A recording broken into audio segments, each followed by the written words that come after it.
Creators are now in a position where if they want to build a business, they need a CEO. Like, I'm not building a business I'm building a company that John runs. What do you see as kind of that magic formula to make a really good manager for creators? You always have to put the creator first, right? If you're a manager, you always have to make sure your client knows that they're number one. He was the first to really focus on spectacle shit. Counting to 1 million, he was saying PewDiePie 1 million times. His creativity, he's just trying a lot of stuff. And he's trying to figure it out. He's seeing what hops. Nick, how good is this, man? Meeting last week, and now we get to have you on the show. Yeah, this is cool, man. You guys have good energy, and I like your mission, what you guys are trying to do. Yeah, well, we heard awesome things about you from a couple of our mutual buddies, Mills, who's an absolute legend and a character, and Giacomo. And so you were just in their office. We were in their office recording some content. And the more that we got to learn about your story, we were blown away and just thought that you would make for an amazing guest. I mean, combat veteran, lawyer, talent agent, talent manager, CEO of Ballen Studios. It's like, dude, you feel like you've lived 9 lives in one at this point. That's probably what it feels like, right?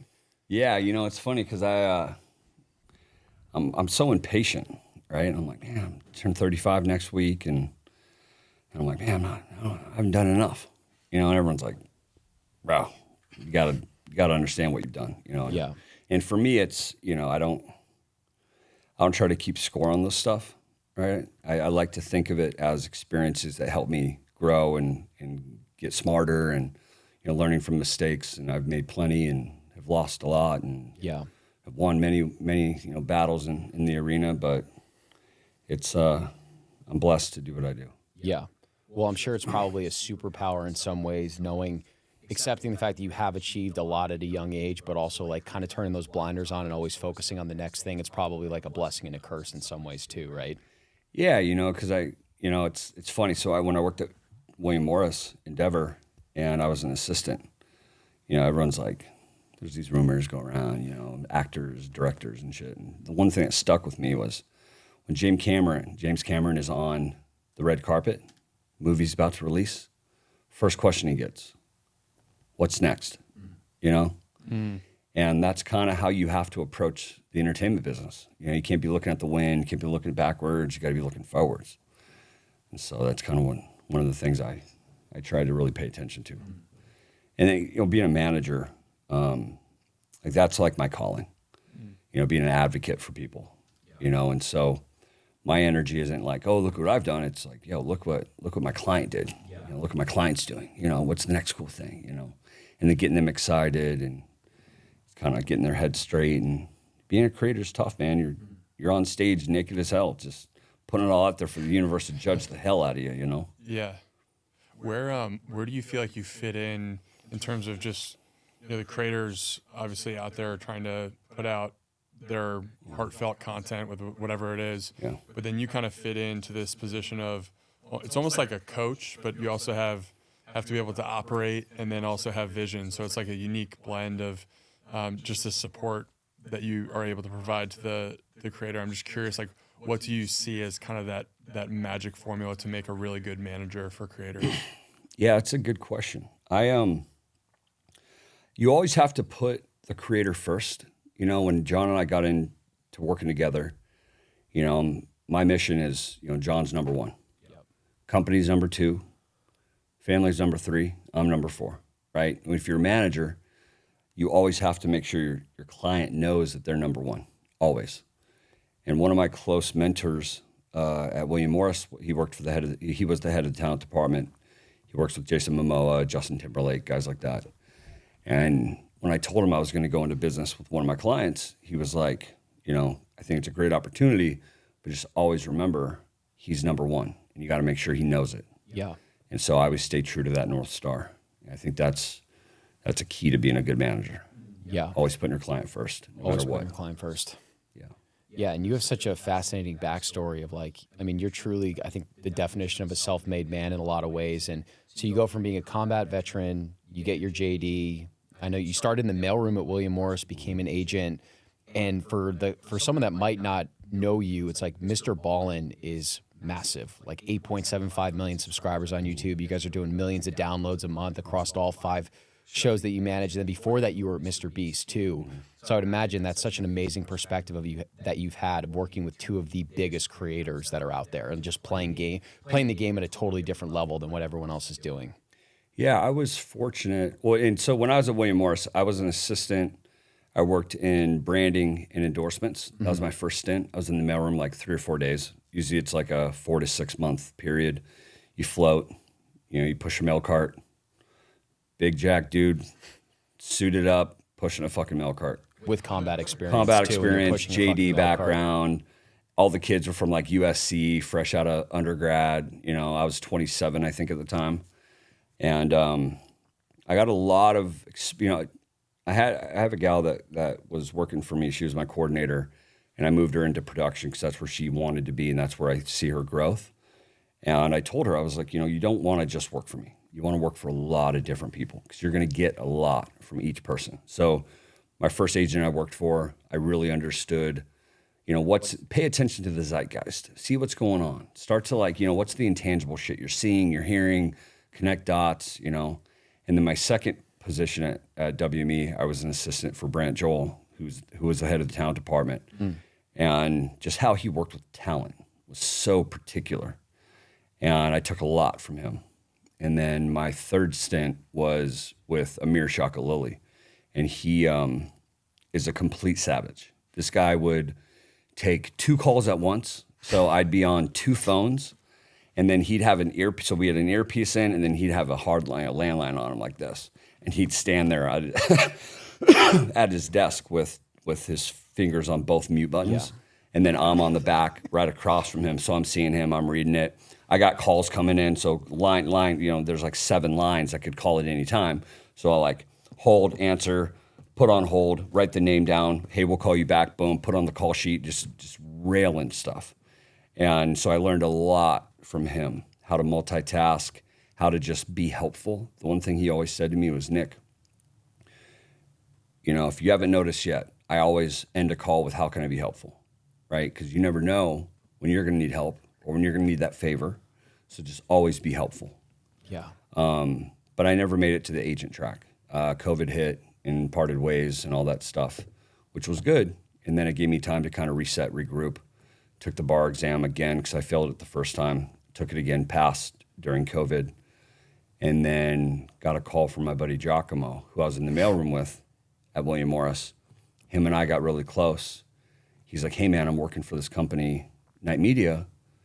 And I was like, cool. And he's like, oh, they're YouTuber managers. I was like, okay. And I knew nothing of YouTube.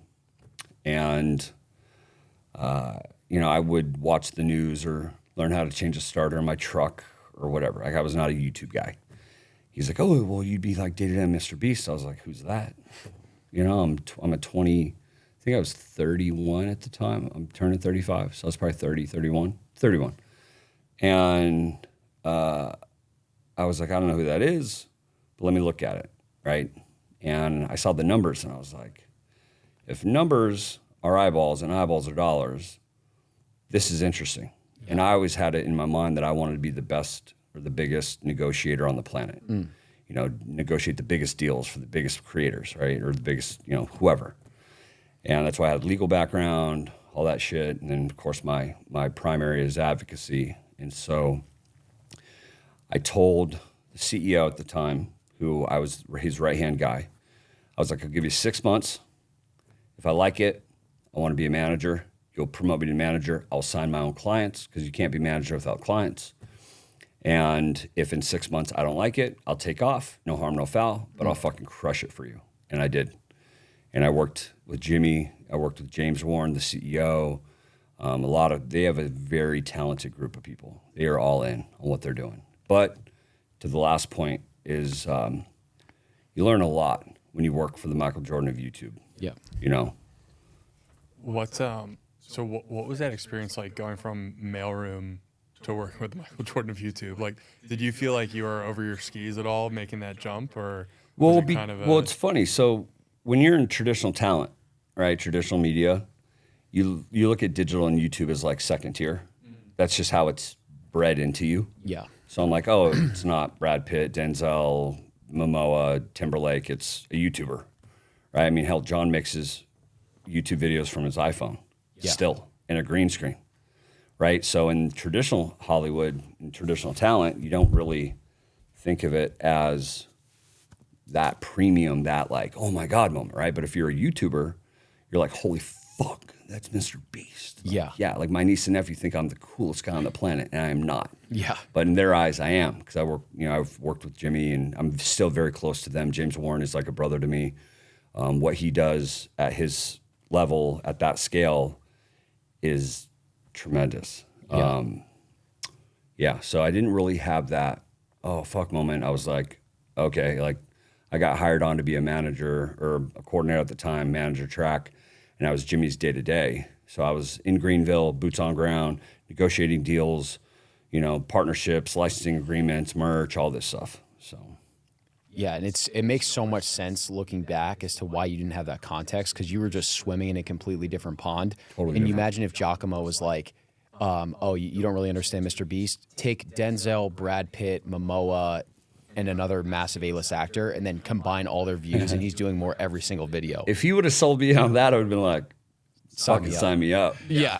You know? But, he played it right, because Giacomo worked for the president, and that was more venture-focused, labs, business incubating, and I was on the manager side, so I was running the manager department and working with the managers there and closing Jimmy deals and trickling all those deals down that they couldn't afford Jimmy, so I would make it a point to connect the other managers to them and these brands, so I was closing deals for all of them.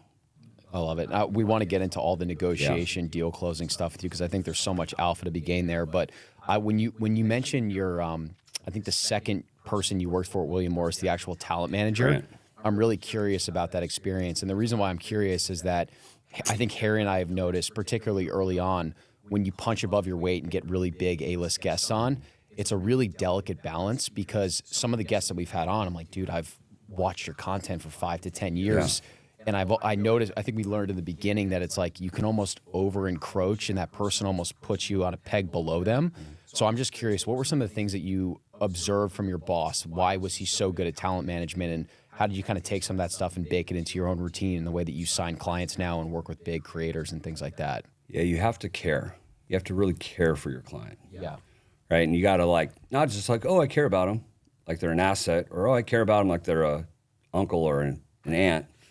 It's like they're fucking family. That's your baby, because a lot of these clients, you're picking them up when they're younger, they blow up, or they blow up, but they're new. And so what Brant was really good at was he was so personable, and he had such a personal touch, and you could tell he cared. He remembered every birthday. He remembered every holiday. Like it was just, he was always connected.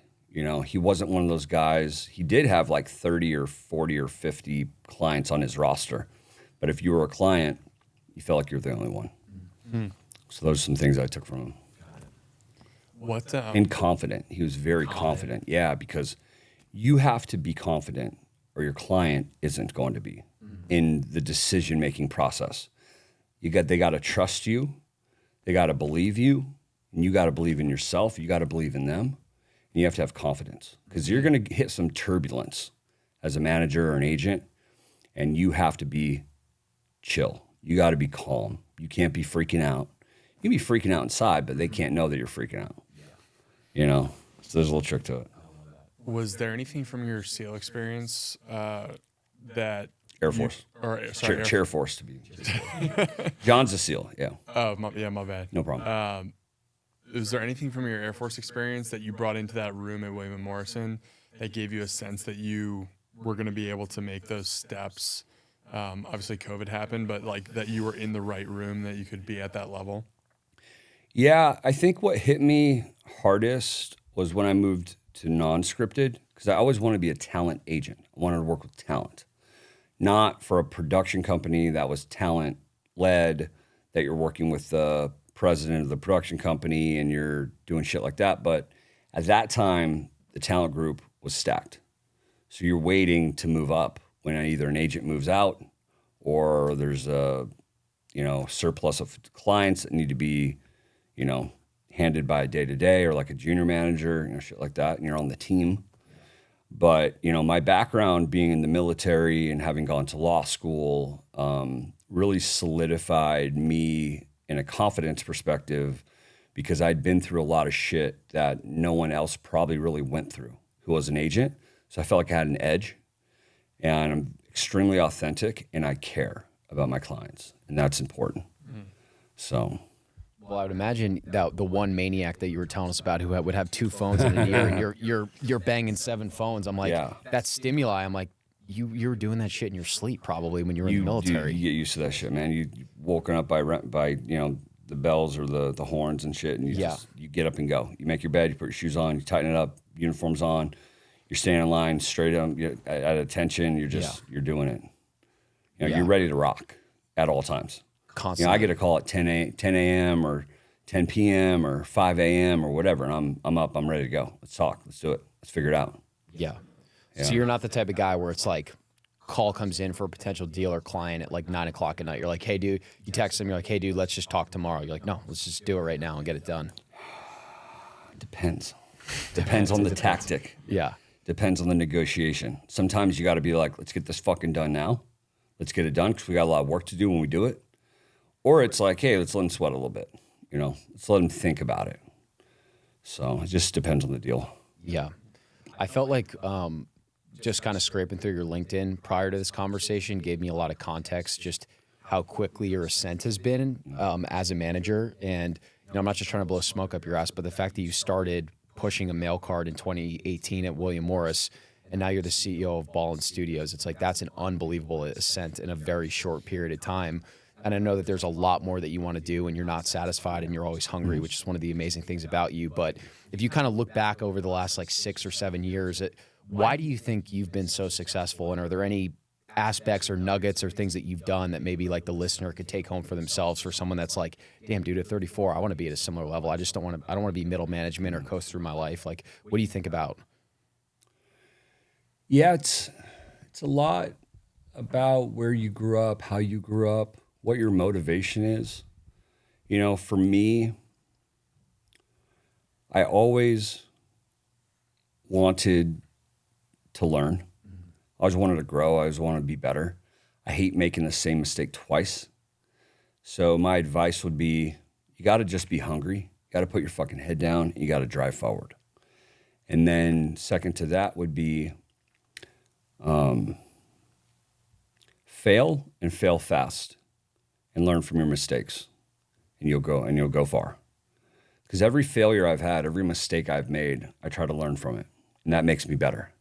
Makes my decision process better, sharper, makes my gut instincts tighter, you know, shit like that. But fail and fail quick. And then get up, dust yourself off, proceed further.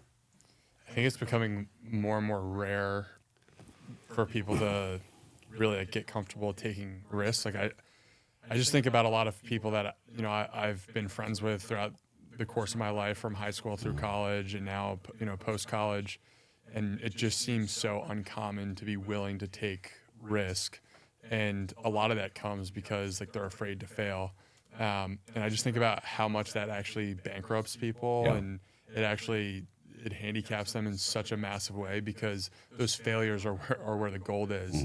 I'm curious, do you have any failures that stick out to you that are like, you know, worth sharing, where you're like, yeah, this kind of like needed to happen and it changed my perspective on things? Yeah, I have quite a bit.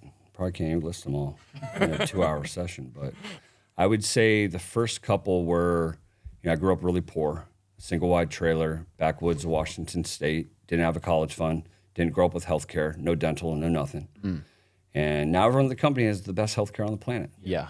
Right? But I wasn't ever given anything, you know? And so that led me to go to the military, get my school paid for. I did a combat tour for a year in Baghdad, Iraq. I was a 50 cal gunner. That put shit in perspective. I was 20 at the time. I think I turned 21 in the desert. God bless my mom. She mailed me some shot glasses. Thought I'd celebrate my 21st birthday, but it's a dry country, so no liquor. No liquor. And I don't drink anymore, so it's probably even better. The first L was probably just, you know, having to figure it out for myself. How do I get to school? How do I do that? Second big one, failure-wise was I lost my mom when I was 26. She got the flu. She was like my best friend. She was my biggest motivator, biggest supporter. I did everything just like want to make her happy, make her proud and shit. And she passed away at 52. And that really fucked me up. That was right when I was in my last year of law school. That happened. Started drinking a lot, you know, boozing and shit, trying to feel something. And then failed the bar exam. That was another L. Took me like 9-10 months to even just get looked at William Morris because I wasn't the traditional USC school grad. Dad's a producer, uncle's an agent. Like, here's your resume, get him in, you know, that type shit. I had to fucking bang on every goddamn door to get in. Suited up, resume in hand, tie, looking like a douchebag, just hating it, you know. But you got to do what you got to do. And then when I was at William Morris, I got fired right before COVID. Yeah, my drinking got a hold of me. That was pretty tough. I got fired. I was just kind of over it, and I wasn't happy. And I was in non-scripted where I didn't want to be, but there was upward mobility. So I was like, oh, well, I'll be an agent non-scripted, or maybe I'll go to digital. We'll figure it out, you know. But I was unhappy. I was tormented inside. And so that was a big wake-up call. So I dusted myself off, stopped drinking, studied for the bar again during COVID, took the bar, passed the bar, took the opportunity at night, took that opportunity, ran with it, signed John, and then left night, which was tough. John wanted to go. He's very vocal about that. He wasn't really happy there. And my loyalty to my client. So he's like, I'm leaving. I go, all right, well, I'll go with you. And then we started the studio. So the three major ones was, you know, having joined the military, well, wanting to join the military, but also didn't have the luxury of just going into college, you know, with student loans. And then second was, or parents having a college fund. Second was getting fired at William Morris. And then, or the second was losing my mom. Third was probably getting fired at William Morris. Wow. Very big L's. Yeah. It really kind of could fuck you up. Yeah. And to your point, right, about, you know, people, you know, I think everyone gets complacent at a certain point, right? So for me, when I got out of the military, I was like, no girlfriend, no kids, no baggage. I'm going to have a blow-up mattress. I'm going to have a studio apartment. I'm going to fucking grind till I get to where I want to go. Then I'll do everything else. Because you get the job, it's like $80K, and then you buy a house, and then you get a girlfriend, and then you have a kid, and you get married, and then, oh, I'll make $100,000. Oh, that's plenty. Because in your head, like when I was a kid, I was like, if I make $100,000 a year, I made it. I'm the richest man alive. I'm sad, dude. I'm sad. LA, you can't even buy a shack for $100K. No, you can't even get approved for a shack, huh? Yeah. It's fucked up, but it's true. Yeah. But yeah, I would say complacency really gets people. Yeah. You know, they feel comfortable. They're scared to take chances because they might lose everything. Well, if you're a solo amigo, you lose everything. Well, it's just on you. You go sleep in your truck. Well, I did that for 2 months. Go sleep on couches for a couple months. Did that. That's okay. You know, you got to just continue the mission. It's in some ways maybe a superpower where like you've actually experienced the lowest of the lows with the, you know, with those 3 L's, and you literally have bounced back every single time, and it's helped you kind of ascend to the level that you're at now too. Yeah. General Patton had a quote. He's like, I don't judge a man by how high he climbs, but how high he bounces after he hits bottom. So I always had that mentality. Like, you can bounce back, you know, you can bounce back. But not if you make the same fucking mistake. Yeah. You ain't getting anywhere. Got to learn from that mistake, correct? You got to be humble. You got to learn from those mistakes, and you got to fix it. And you got to move forward. Yeah. You said you were banging on a bunch of doors just to get in with William Morris because you weren't connected, didn't go to Wharton or something like that, you know, out of the military, just doing everything on your own. What, how did you finally get their attention? Did you finally just land on the right person that was like a veteran that believed in you, or what was that like? Yeah, funny. So Brandt was a Navy vet. He was the only other vet that I knew at the company. But I didn't know he was a vet, or I would have hit him up first. But he also isn't a guy to give handouts, so I doubt he would have done that. Not that because he knows me now, and he's one of my closest mentors, and will always be. But you know, he came from nothing too. And so what I did was I kind of deconstructed the process. I was like, exactly, who's got a similar background, who's been through similar shit. You know, let's try to find that person. Let's go to everything you can go to and every mixer, whatever the fuck, get your name out, get your resume out, look like a douchebag, dress up as a monkey, do your thing. And by the way, I love wearing a suit. I just don't wear them anymore. I got a lot of dust on them. But there was a guy, because I'm in law school, and I know how to research a little bit. And so I found an article of this guy named Mark Corman. And Mark, to this day, is still one of my closest mentors, too. And he was a big TV exec, or a TV agent at William Morris. But he was a public defender. He was like 33. And he was in Chicago, bartending on the side because he wasn't make that much money. And was bartending and ran into some guys who were filming a movie out in Chicago. And they're talking, they're broing out, they're friends. They're like, man, you make a great agent, dude. And he's like, what's that? And he packed his shit up, sold his condo, moved to LA, had the same experience. No one gave a fuck. And so he worked his way up, was like a licensee lawyer at like a debunked news company. And then he worked at another place. And then he finally got into Mike Ovitz Management Group. And then he was a business affairs guy there, so an internal attorney, in-house attorney. And kind of got fed up with it, asked for a meeting with Ovitz, and was like, I want to be a manager. I'll do whatever it takes. You don't have to pay me. And if you want to fire me in a year, I'll pay you back whatever it costs for that transition. And Ovitz is like, well, I don't think I can not pay you legally. But he's like, all right, I'll give you a shot. So then he became a manager. Then he moved to UTA, was an agent, and now he's like biggest swinging dick on the planet when it comes to TV. He reps like Dick Wolf and M. Night Shyamalan and all that shit. Wow. So I read this article and I was like, all right, well, let me try to find this guy. So then I started researching, like, I try to find the email address for William Morris because all the agents have the same email. It's like first name or last name, first initial at wmeagency.com or some shit like that. So I found that and I emailed him and I sent him my, and I was in my second year of law school in Seattle. Because I transferred my third year to Loyola and studied entertainment law. They have the number one legal entertainment law program on the planet. And I transferred there my last year. But at that time, I hadn't got accepted, but I was going to apply, and I was dead set on transferring, which is not what you do your third year. Mm-hmm. You do that your second year, right. And so I emailed him, sent him my resume. I was, on the subject line, your story's inspirational. In the body, told him my story, put in my resume, sent it, got nothing back. And all my buddy, and I was so excited. I was going to email this guy and it was going to work out. Yeah. Didn't hear nothing for like 2 weeks. And all my buddies are like, dude, you're an idiot. And he don't give a fuck. Like, no one cares about that, I was like, fuck you guys. So I resent the email, just said resend. Responds back like 20 minutes later. He's like, hey man, I think you sent this to me before. Yeah, if you end up getting to LA, stop by, we'll grab coffee. And I was like, it's on. Yeah. Finally got approved to transfer to Loyola. Moved out to LA in August of 2016. Got my monkey suit on, had my resume in hand. I show up at the WME office. Hey, I'm here to see Mark Corman.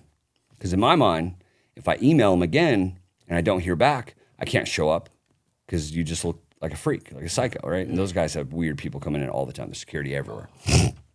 And so my idea, so my negotiation style was like, I'm just going to show up. Hey, you said stop by and get coffee. I'm going to stop by and get coffee. Well, he wasn't in town. Office hits me up. Hey, I'm Mark's assistant. Can you come next week? I go, I'll be there. And showed up at his office, told him my whole story, who I am, what I'm about, what I believe in, what I want to do. And he's like, all right, man, do me a favor, finish up law school, take the bar, pass the bar, and I'll see what I can do. So I took the bar, and then my mom passed away and all the bullshit happened, and then took the bar, failed the bar, and I hit him back up, and I was like, hey man, took the bar, and you don't know for like months, right? But I'm like, hey, took the bar, would love to like get in wherever. Like I'll go into the mailroom. I don't care. Just let me get my foot in the door. Mm-hmm. And a couple months went by, and then every like holiday I could think of, hey man, happy such and such. Yeah. Well, thanks again for meeting with me. Super excited to start working, Hey, Merry Christmas. Hey, he's probably Jewish. Oh, fuck. Okay. Hey, Happy Easter. This. And so like 9 months later, I hit him up on Easter. I was like, hey man, Happy Easter. Hope you and the family are well. Really excited to, start working. He's like, hey man, how you doing? I go, to be honest, not well. I go, I'm not working. I don't have any money. Can't afford rent. Like, I'll do anything, man. He's like, all right, would you consider the mailroom? I go, yes. He's like, all right, let me see what I can do. Connect me with HR, met with Dana Powers. She's like, yeah, you're a little bit older, you know. You got a law degree. Maybe we start you out as an assistant, but in business affairs. I was like, I don't care, wherever. Months go by, 2 months, 3 months, 4 months. Hey, man, what's going on? Like, hey, how's everything going? And still nothing.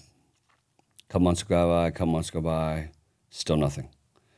And then I think it was Easter again or something. No, maybe it was a little bit after that or before that. Because I started April 18th in 2018. So I hit him up, and I was, and another holiday thing. So then I was emailing both of them, happy holiday for everything, staying on their fucking radar. And Dana was like, well, it doesn't pay much. It's like $15 an hour. Would you consider the mailroom? I go, I will mop floors, whatever you want. He's like, okay. I get a call. Hey, I got you into the next cohort. You're starting the mailroom in April. He's like, let's fucking go. And I finally got in. What? It's really amazing hearing you tell that story because it's just such a great testimony to the power of persistence. Like, they had no reason to continue to engage, but you were just like, I'm going to get this job. Don't give them the option. Yeah. Like, you almost didn't give them a choice but to hire you. Dana's still a very good friend of mine. So is Mark. So is Brant.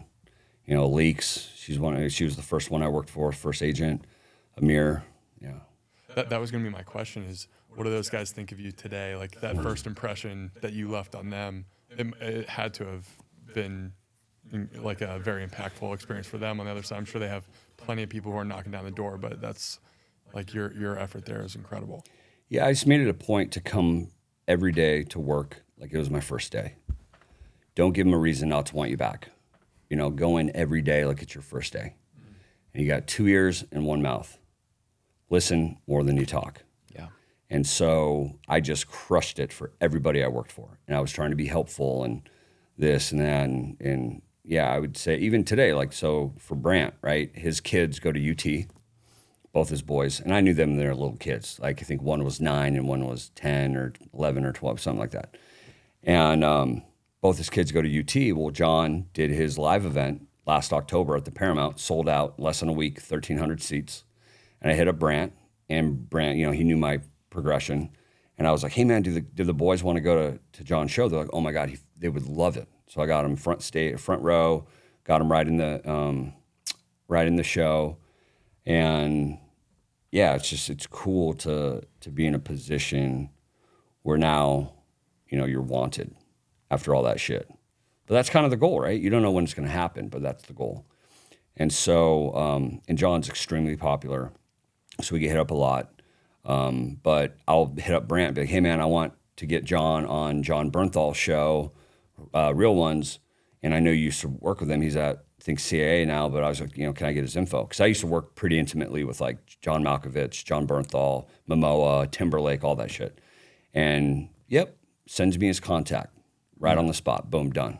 Like, that's the kind of power they have, that if they believe in you and you do good by them, that you hope that, they'll help you out too. And Brant, all my mentors have helped me out in that degree. That's amazing. And I'm sure it's a special thing of, like, knowing where you were at that time, just fucking knocking and knocking and knocking. And you're like, I'm not going to stop knocking until someone lets me in.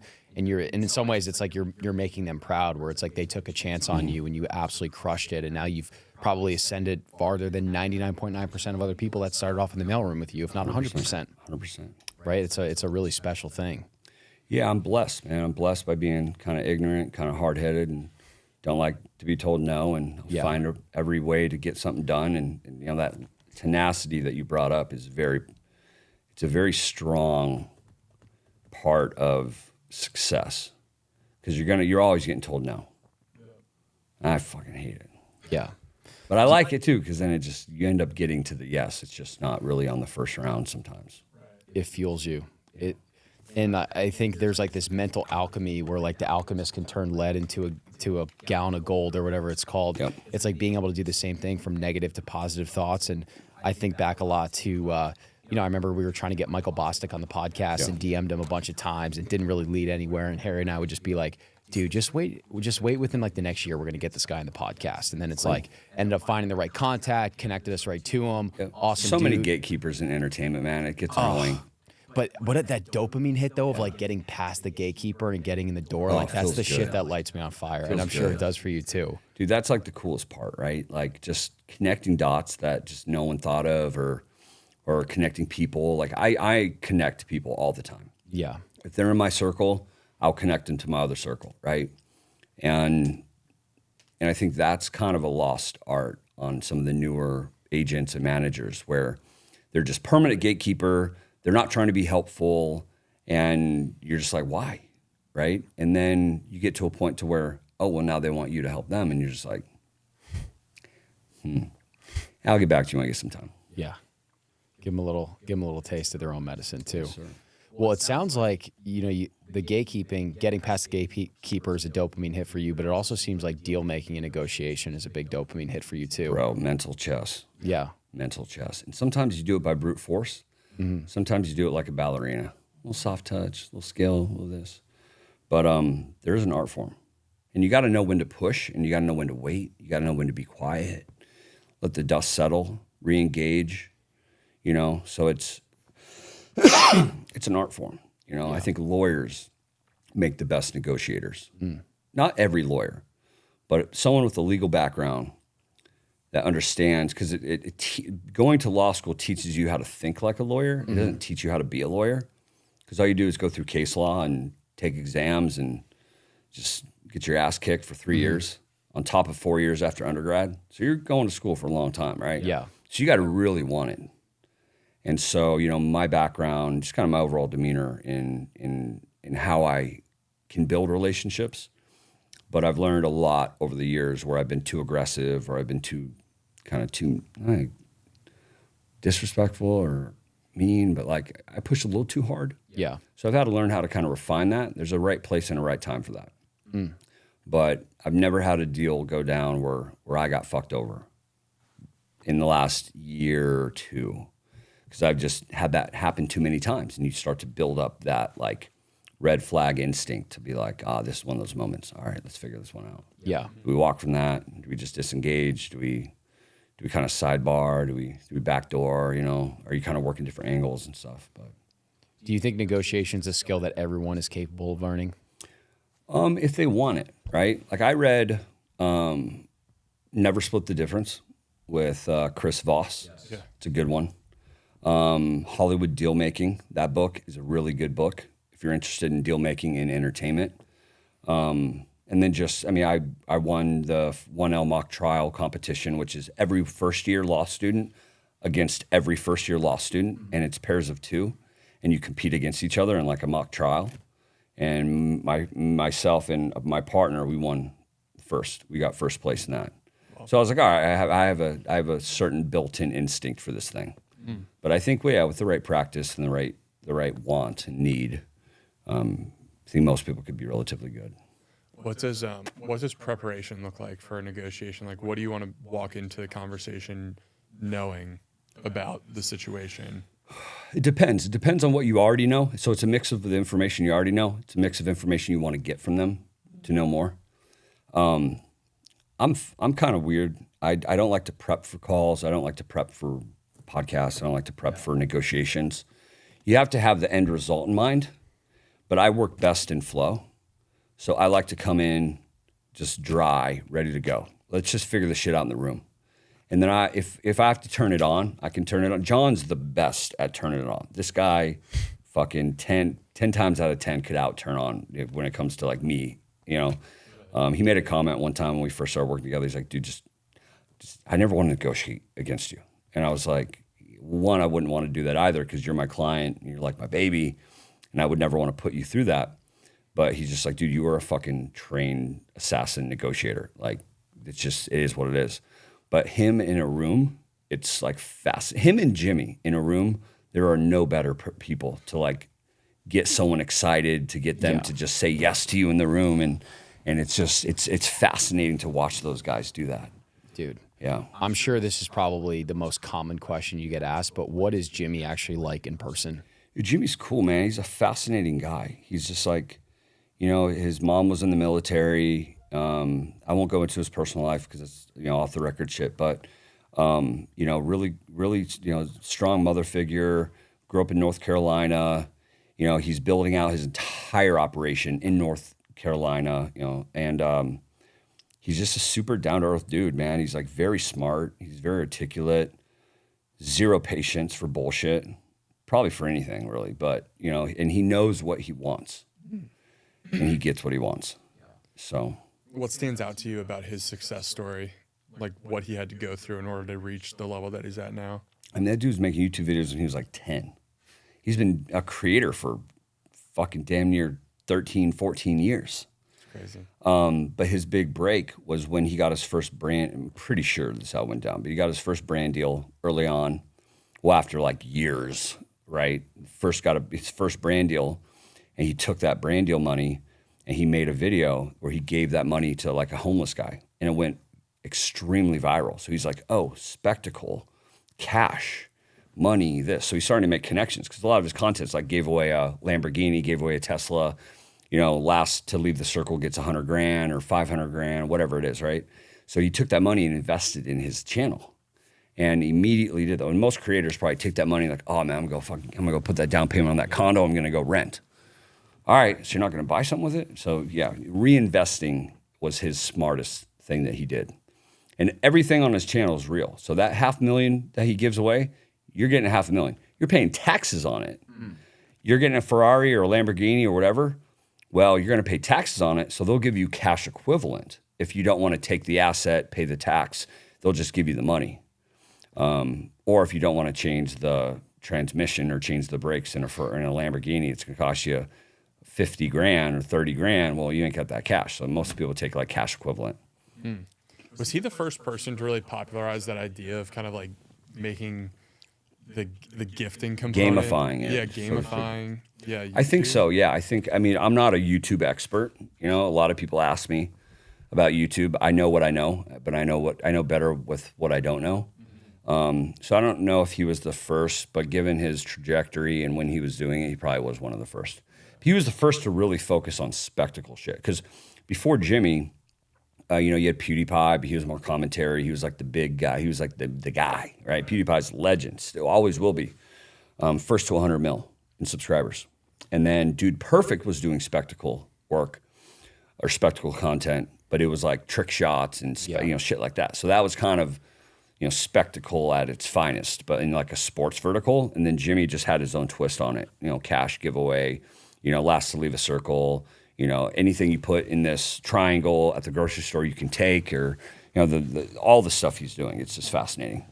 And their team is insane. They have like 200 people that work for him. James Warren runs an incredible team. Jimmy's still extremely involved in the business. They're going to go far. They're going to go very far. Yeah, I keep kind of been ruminating on you saying that he's been making YouTube videos since he was 10 years old. And it sounds almost ridiculously simple, but I just think a lot about the benefits of just starting young or starting as soon as possible. And we see that a lot in our space. Is like we've come across a lot of dudes that are in like their mid-20s, early 20s, and they're like, hey, I've been running this agency since I was 17 years old. I was making enough money where I stopped going to college and I doubled down. And so because my first thought process is like, damn, this kid is so young making so much money. And I'm like, well, yeah, dude, he's been doing it since he was 17. So he's got like almost 10 years of real world experience. And that's, I think about like a lot of these younger creators that we connect with that want to get in the game. I'm like, dude, don't overthink it. Just start now, because by the time you're our age, 29, 30, you're going to be like levels above where we are now just by starting earlier. I mean, Jimmy was trying a bunch of different stuff. He was like counting to 1 million. He was saying PewDiePie 1 million times. He was listening to the Logan Paul song 1,000 times, whatever. He's cheap versions of spectacle. Like, who the fuck is going to do that? Like, I gave my 3 millionth subscriber 3 million pennies and like took a dump truck and dumped it on his driveway. Like, he just, what? Well, that's $3 million was in pennies. Yeah. Or like I filled a house pool with Orbeez or some shit like that. Like just stuff you wouldn't think of. So just creativity. He's just trying a lot of stuff and he's trying to figure it out and he's seeing what pops. And they are so into data. What's the data telling me? Because if you're just doing it for doing its sake, you're not going to learn. You got to really analyze what you're doing. You got to look at the data. What's YouTube doing? What's the algorithm doing? Is it the holiday season? Is it, what kind of content am I putting out there? Like there's so much stuff that's doable, but what do you end up doing? What's going to hit? What's going to be your brand, right? Like you can go in and be like, I'm going to do a YouTube channel on this kind of content. May never hit. And then you're like, fuck, I'm going to try this one thing. Try it and it hits. That's what John did. When John was on TikTok back in 2020, he was, so he was a Navy SEAL, got out, got injured, did another tour after that and kind of got his medical retirement dialed up, gets out of the military, starts a nonprofit, Elite Meat, which was for special operators that are getting out of the military. And John was trying to connect because John was like, man, I need to try to find a job. But he's like, well, what if I help other operators, former operators to find jobs too? Well, maybe that'll get me to find a job. And then the foundation took off, started bringing in some money. Then he started fucking with digital, right? Instagram, Facebook, Snapchat, TikTok. And he landed on TikTok, but everyone was doing like dancing stuff or just little kid shit. Like TikTok is for kids, right? Yeah. And so John was trying everything. He had a list of like 100 things. He's like, I'm going to try all this type of content, see what hits. And the very last one, the last idea he had was about telling a strange, dark, mysterious story about the Dyatlov Pass, which is a group of like 7 of like the world's best hikers that are going to get certified. And there's this thing in Russia and, you go through this like terrain and you have different checkpoints and all this stuff. And they didn't end up showing up and they went missing. And all the stuff around it pointed to a lot of weird shit. Could have been Russia, nuclear stuff, could have been, an animal, could have been like anything, strange, dark, mysterious. And so he told that story. He's at a water park with his kids. He's got 3 kids. He's got 8, 6, and 3. And he's at the water park with his kids. I think Ernie wasn't born yet, so he probably just had Ella and Cora. But he puts his phone down. He's in the water park. He's hanging out. Don't want to get his phone wet. Comes back a couple hours later. Goes to the hotel room. Picks up his phone. And it's blown the hell up. He's got like 5 million views on it. He's like, what? So that 100th time of trying different things, he finally found something that worked. He's like, oh, fuck, I'm going to do more stuff like this. He comes from a storytelling background. His dad worked at the Globe for like 30 years, started the Spotlight team. Have you guys seen the movie Spotlight with Michael Keaton? Yeah. So that's based off John's dad. So Really? yeah, so Scott Allen. So Scott actually works for us. It's the Boston Globe story, right? Yep. Yeah. Yep. When the priest debacle, that scandal out in Boston. Wow. And so, they used to go on camping trips and his dad would tell stories and his family are all storytellers, right? His mom's incredible. Her name's Jessie and she's so sweet and so funny. She's like my mom. She's like my new mom. And so anyways, they're all just, they write in prose and they're always writing these big letters to each other. And it's absolutely adorable because it's funny too, because when I was at night and John would just write paragraphs to me and I read everything. I mean, I'm a lawyer. All I did was read. When I was a kid, I hated reading. I was in like special ed reading too because I was just so stubborn about reading. I hated it. And then I had to go to law school and that's all you do. But I had a mission, so I did it. It did anyways. But all the managers would be like, damn, man, you read all that shit? Like, you actually read that stuff? I go, absolutely. Of course. I care. Care about my client. It's rule number 1. Care about your client more than you care about yourself. And then his mom comes on. She's writing books and paragraphs to me. And I'm reading everything. And then his sister, Evan, took up the family tradition, worked at the Globe. Brilliant, brilliant mind. And she is a 2-time Pulitzer Prize winning investigative reporter for the Globe. She actually works with us now. She's one of our lead producers. She runs the topic finding, research, writing, trains writers. We have a training program. I mean, we have like almost, at the end of the year, we'll have 50 employees. Wow. Yeah. What an advantage having that, because like having someone to do that research that you trust at that level, your sister to come in dude. be the topic picker. Oh, yeah. It was funny because John, you got to think, man. So I signed John when he had like 3 million subs on YouTube. He was doing like, in the beginning, he was doing 5 videos a week, 5 a week, fully researched, topics found, recorded, edited, and it was him and an editor, and that was it. He was doing like 24-hour days every day. It was nuts. He's just like, I couldn't stop because I had something special, but I didn't know what that was. And I'm not a YouTuber professionally. I'm a guy in my basement. I'm a 30-year-old former Navy SEAL with 3 kids making videos from my iPhone with a green screen. Like, how do you to navigate that business is like climbing Mount Everest every day, And so then he was doing 3 videos a week, and then 2 videos a week, 1 video a week. Then he was burning out. He's burning out hard, and rightfully so. He was just pumping out. If you're doing a show a week, that's good. And he was doing 3 or 4 a week. So he was very, very attached to his content and his brand, because any wrong thing, any fact that wasn't said or was said incorrectly could destroy his credibility, because it's all about true stories that are the best researched by Pulitzer Prize reporters. Like, it's quality above quality. It's the most premium you could get. So getting him to feel comfortable with people, topic finding for him was tough. It kind of started to loosen up around thumbnail and title for YouTube. Because I'd step in, because I was learning all this stuff with Jimmy and the Beast team. So I was analyzing the thumbnail and the title, and I was looking at the data, I was looking at the analytics. I was like, why did this one do well and this one didn't? Let's look at it. And he was very particular with his brand. He's like, I don't want to glorify this, and I want to make sure we pay homage to the victim. We don't over sensationalize the killing, and we don't promote the person who killed them and all this stuff. It's very tastefully done.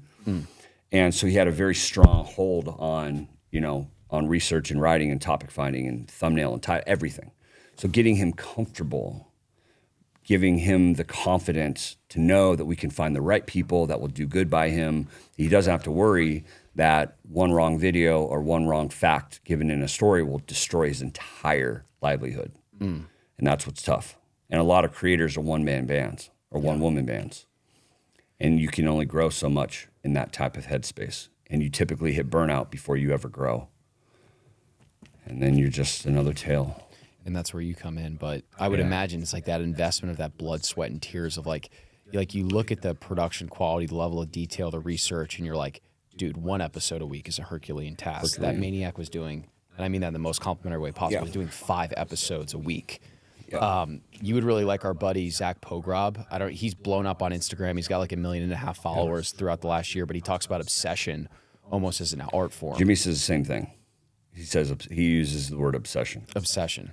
You have to be obsessed with YouTube. Yeah. You have to be obsessed with what you're doing. And John does that on the creative side. I do that on the business side. Yeah. And you have such a cool perspective where, you're working with Jimmy. You said there are 200 employees now. How many employees were there the day that you left? Do you remember, 100-ish? I started working with Jimmy when he had like 35 million subscribers. Yeah. So when he was like, PewDiePie was over 100. Jimmy was at like 30 or 40. I think they had about 50 to 60. I think by the time I left, they had around 100. Yeah. And they're at 200 now. But I left in August of 22. So I signed John in August of 21. We left in August of 22. So in this August will be 2 years since I've like worked hands-on with Jimmy, but I still hang out with him, and I go out to Greenville sometimes. James is a good buddy of mine. He comes over to the house and we go hunting and shit. But I would imagine that has to be one of the coolest moments of your life, going from the biggest of the big from a creator perspective. And then obviously John was a really close buddy. You said he's like your baby. I'm sure you believed in more than anything. He's a brother of mine. But you're still... He's my talent baby, but he's a brother of mine. Baby. Yeah, he's my talent baby. And I would imagine it's still somewhat of a leap of faith, right? Because it's like, he's like, I'm leaving. I'm not happy at night. But he was like, by the way, I'm not going to leave you. I still want you to be my manager. Yeah. I'm not going to have anyone else manage me. But I also don't want to be at this management company. Yeah. And so now you're tasked with just building everything out. I was petrified. I was like, fuck, man. I was like, I got in here, working with Jimmy. But I believed in John so much. And I had so much conviction in what he was doing, what we were doing together, that I would have gambled everything on it, because I just believe in him so much, and he has so much tenacity and work ethic, and no one works harder than John.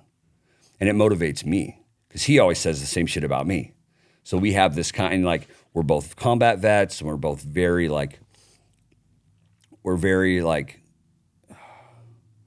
similar in a lot of ways, but very different in others. And that's what makes us a good team.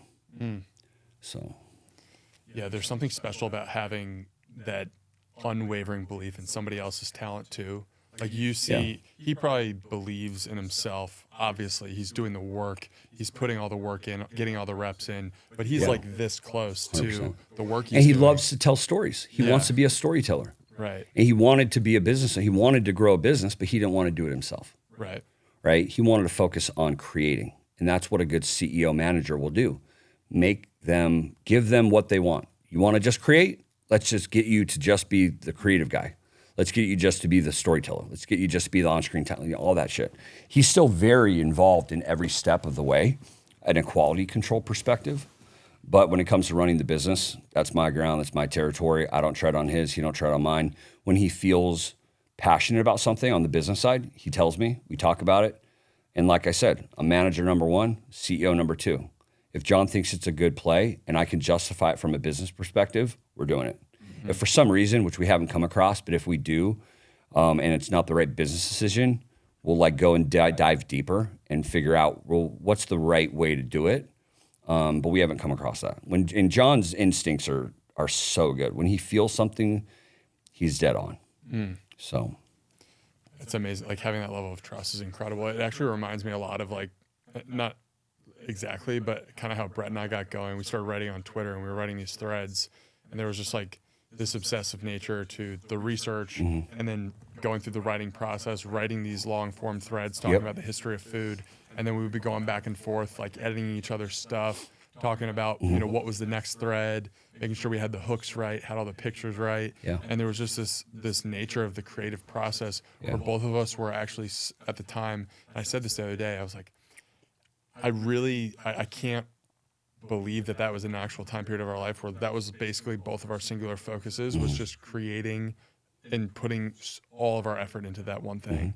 And now we're being spread thin in different ways, but just having that focus to be able to just, you know, like what John's doing, telling these stories.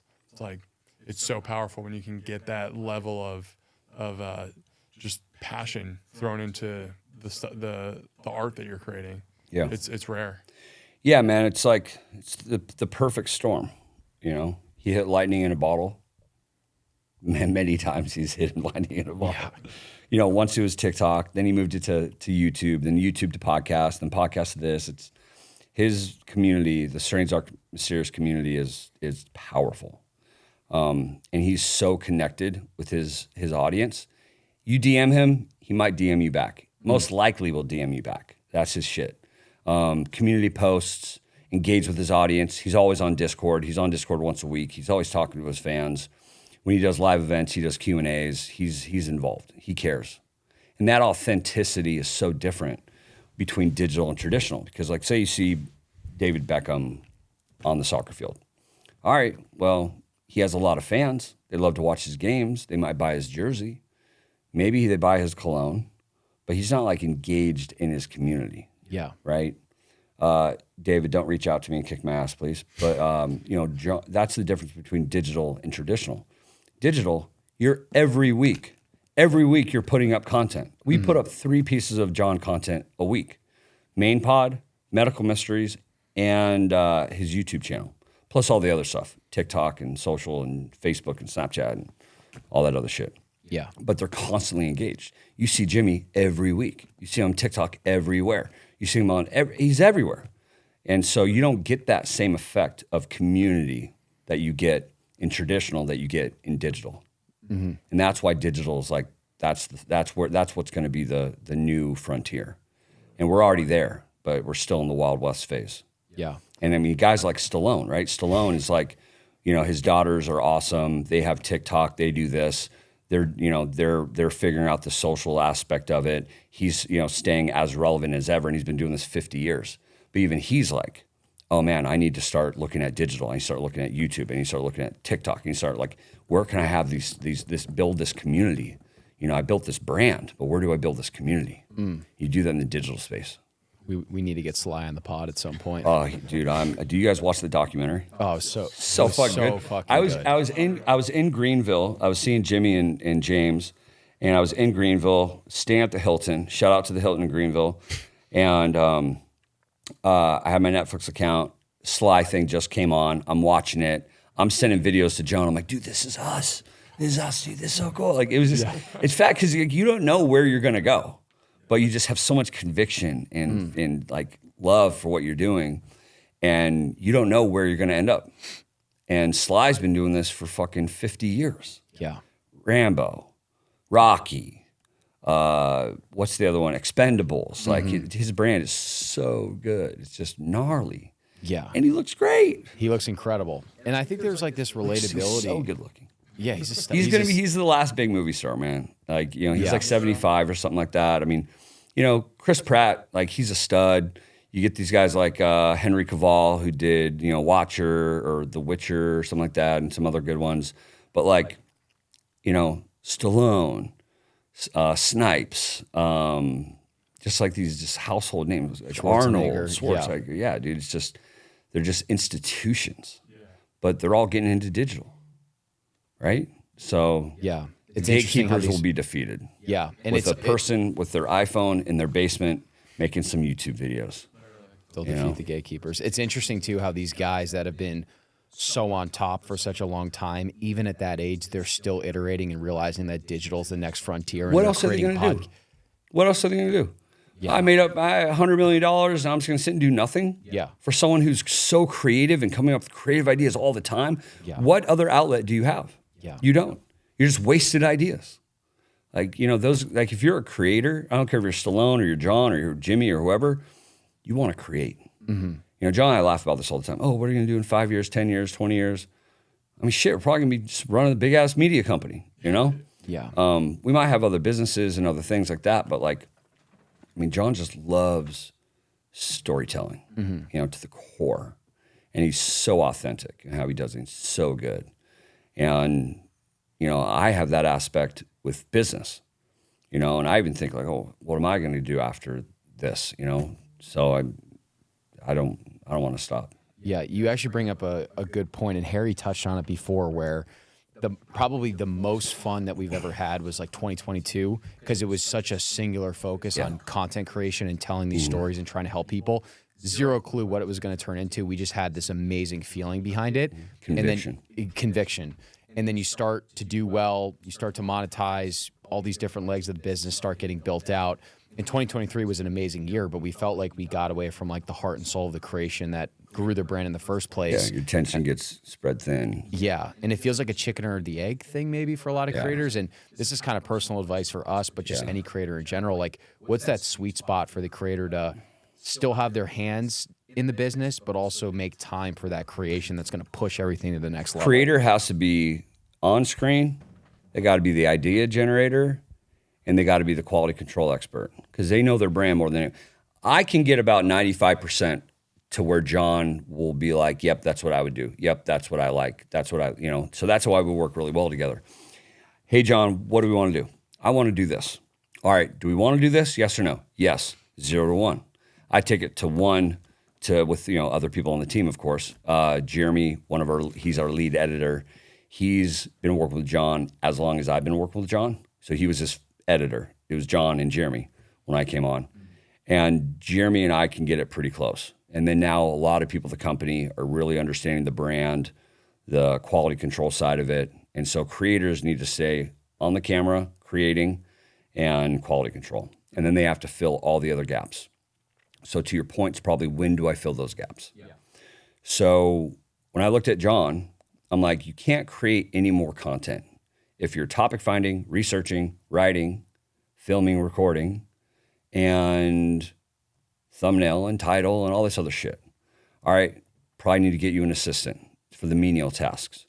Cool. All right, hey, Jeremy, do we need another editor? Yes, because we are going to do an audio show. Okay, cool. Well, do we have bandwidth to write that other show? No, we don't. Okay, so we need a writer. All right, but what about topic finding? Well, let's start figuring out topic finding, right? So you got to dissect your business and go, where can I start delegating to keep you front and center on those three things? being on screen, thinking of the ideas, maintaining quality control, and having everyone else do the rest.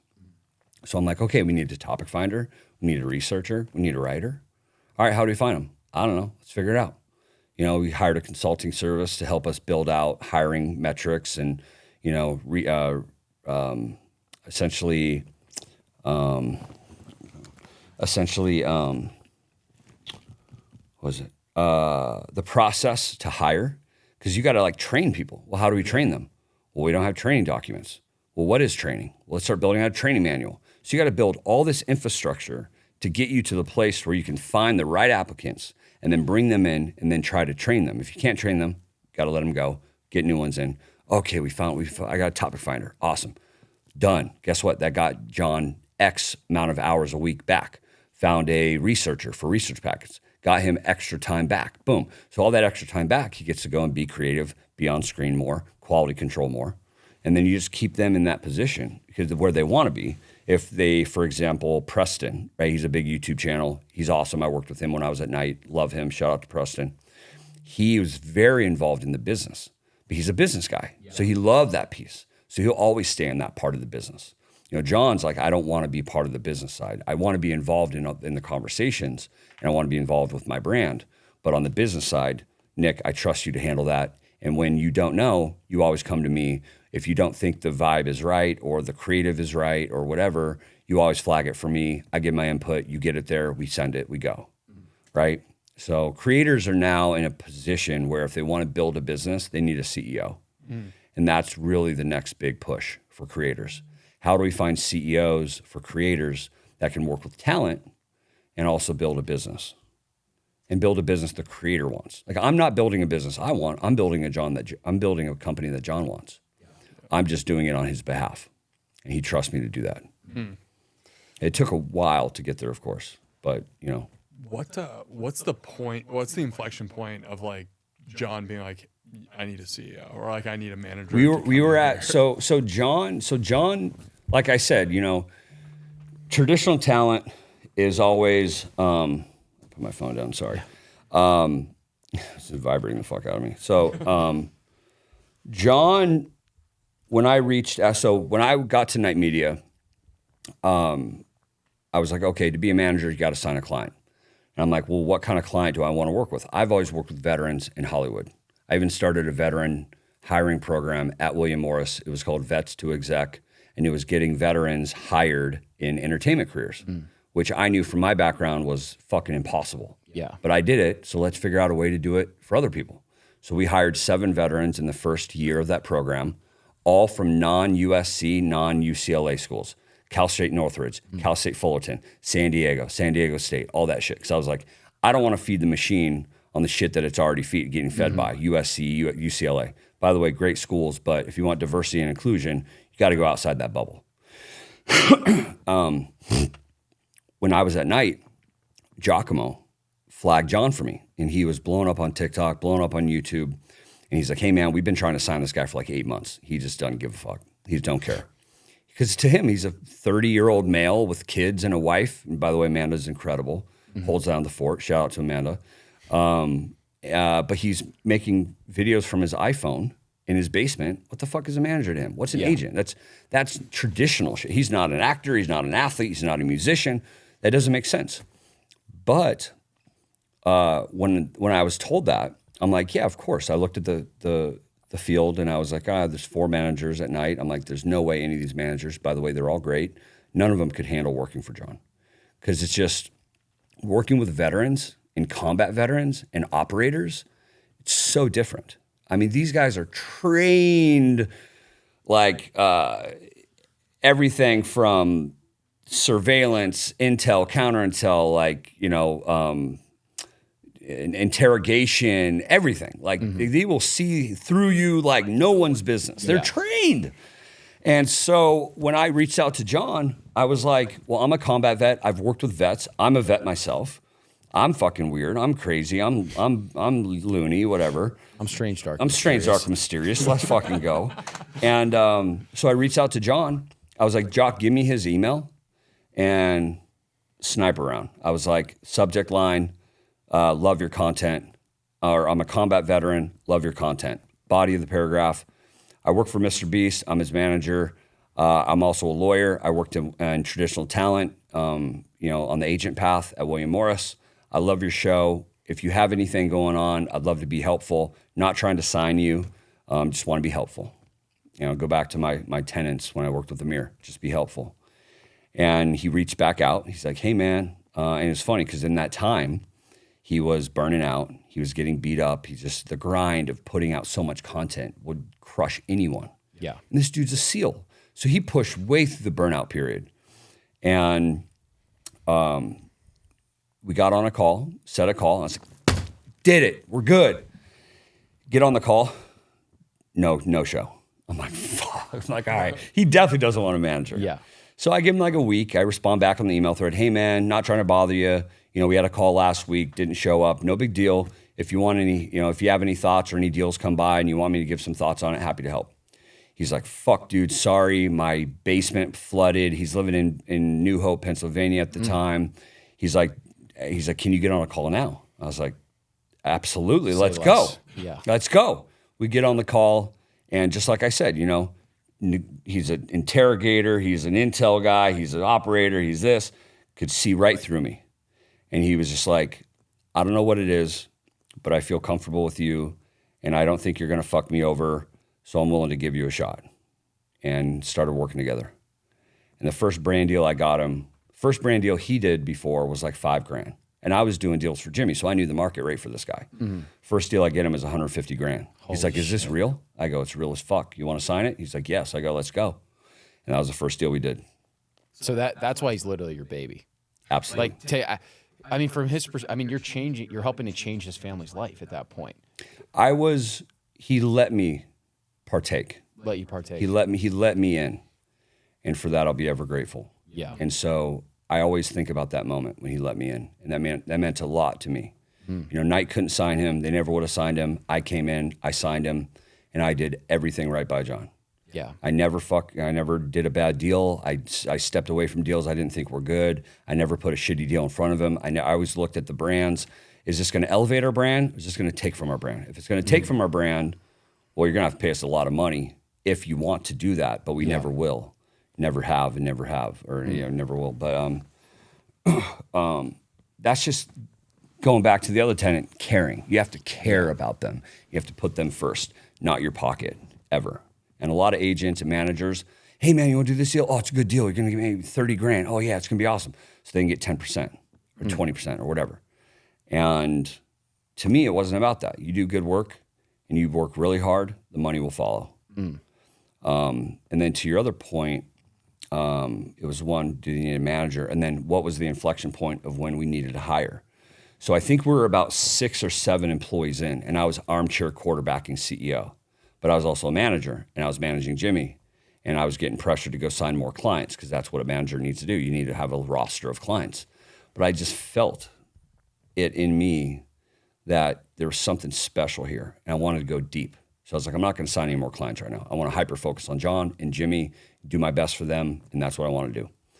And then at about 7 employees, because I didn't want to step in as his CEO, he needed to ask me, because I wasn't going to just bully my shit in. If it's in the best interest of your client, then you're going to respect those boundaries. And John was like, listen, man, do you mind kind of stepping in and kind of, wrangling the cats? And I was like, sure, dude, fuck yeah. So I was impromptu CEO. And then we got to about 10 employees, I think, by the time we left Knight. But yeah, so about 6 or 7 employees is going to be hard for a creator who wants to just create, not wanting to be the business guy at about that point. So probably between 3 to 5 employees, you probably need an operator. That's great. So from cold email to CEO of Ballen Studios, that's pretty incredible, dude. I mean, I'm very blessed. Dude, I know you're super blessed, super hardworking. I feel like we learned 30 new things about you. Yeah. We just met last week. I feel like I know you. You guys are dope, man. And Mills I love Mills. I got a huge bro crush on him. I've only known him 3 weeks. He's unbelievable. Yeah. He's like one of the biggest. And I told Giacomo this. I'm like, dude, Jock connects me to people and he's never wrong. I'm like, man, in a past life or in the next life, you would make an incredible manager. He's just got a knack for talent, for talented human beings. Definitely. And so Jock connected me to Mills, and then obviously you guys were there, and we hung out, and you guys have awesome energy. I'm stoked for you guys. Appreciate it, man. Yeah, we're excited to see what this leads to, and I just really appreciate you sharing. There's so many good life lessons about life, business, etc. There's so much value that you shared, so we appreciate it, dude. And just congrats on all this success and what's to come. Thank you. Thanks, man. Yeah, it's been an honor.